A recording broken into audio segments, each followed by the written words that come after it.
the globe. Hi, I'm Jason Schultz. Are you more particular these days about the food that makes its way to your dinner table? Well, you're not alone. Just ahead, consumers make their voices heard, and we'll give you some insights on how producers are responding. We'll take you to California, where one of the nation's largest poultry producers addresses animal welfare in their birds' housing and diets to become American Humane certified.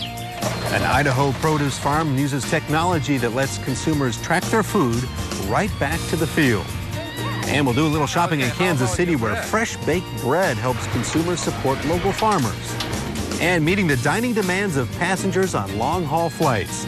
It's Bon Appetit at 30,000 feet. It's all coming up on America's Heartland. You can see it in the eyes of every woman and man in America's heartland, living close to the land. There's a love for the country and a pride in the brand. In America's heartland, living close to the land.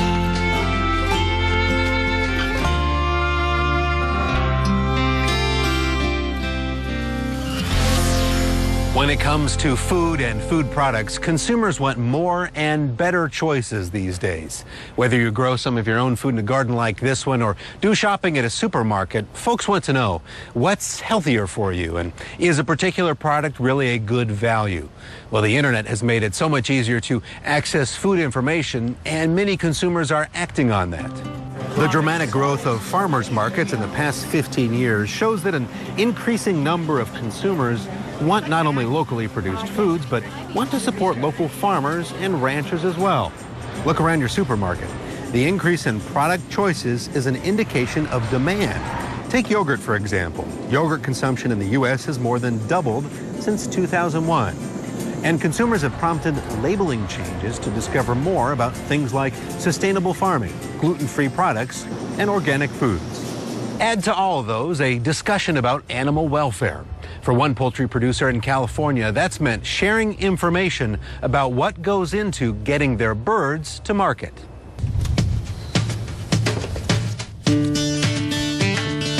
This is the original chicken house. Max and Verta built this on weekends and after work. This chicken house cost $300. His title is actually Manager of Live Production, but it's easy to convince Kirk Lippincott to become your tour guide and historian as he shows you around this modest farm in Central California. This is the original home and poultry farm of Max and Verta Foster. Started way back in 1938 when Max gave up his job at a local newspaper to move his family to the country.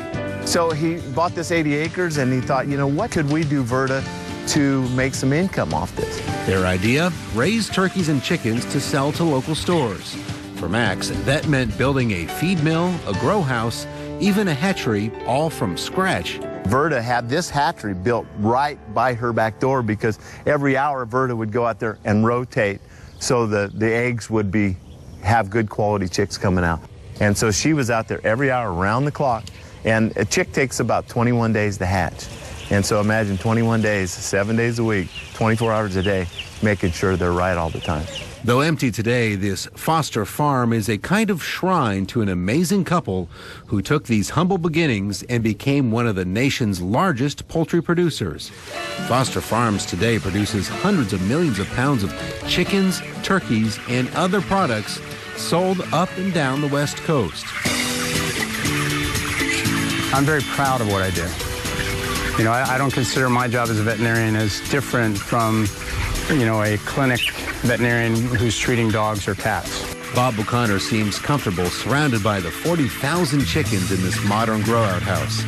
This avian expert has spent the past 15 years at Foster Farms making sure these chickens are raised safely and humanely, with strict biosecurity measures to keep out disease, easy access to water, and a controlled environment far more advanced than those old chicken houses.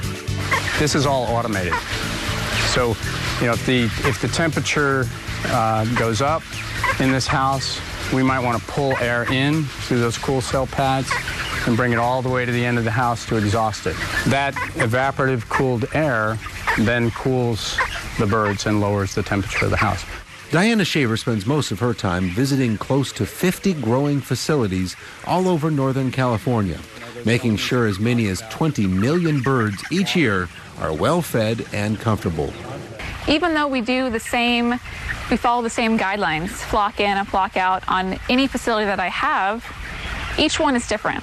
The weather is slightly different. The birds that we bring in, their personality, their eating habits are slightly different, and it's just something you have to adjust time in and time out.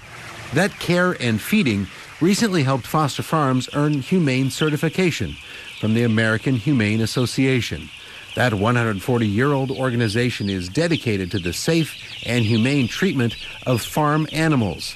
Their science-based platform applies 200 standards that American farmers must meet to be certified, including keeping their animals free from hunger, thirst, pain, and fear, and allowing them the ability to express natural behaviors.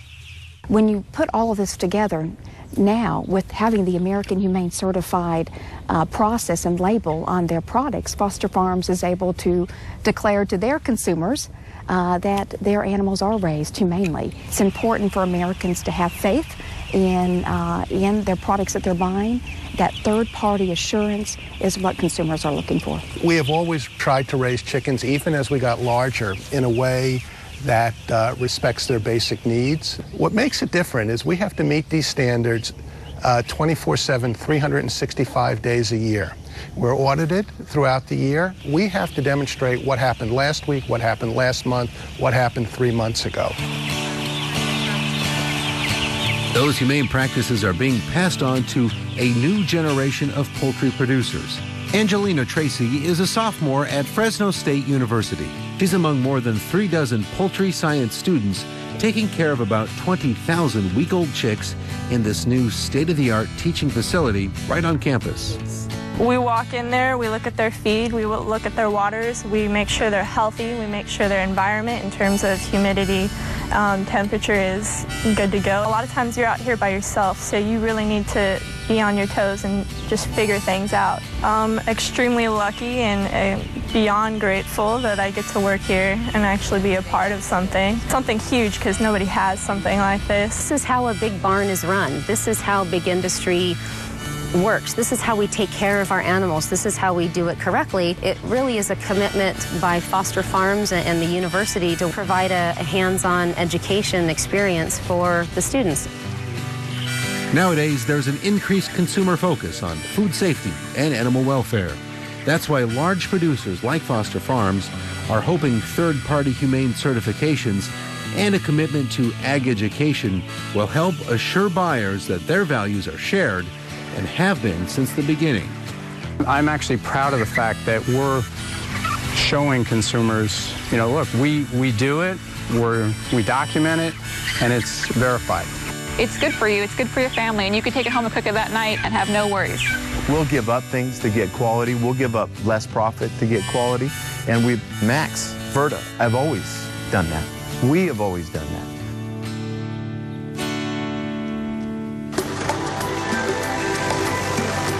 Ready for a little gee whiz info about chickens?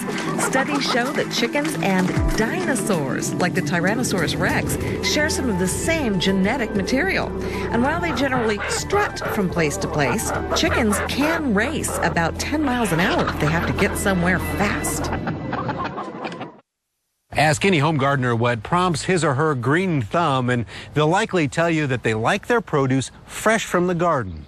Many people will also say that they like the fact that they know where their food is coming from. Well, technology is making it possible for some consumers to even track their food back to commercial growers. Our Rob Stewart takes us to a farm in Idaho.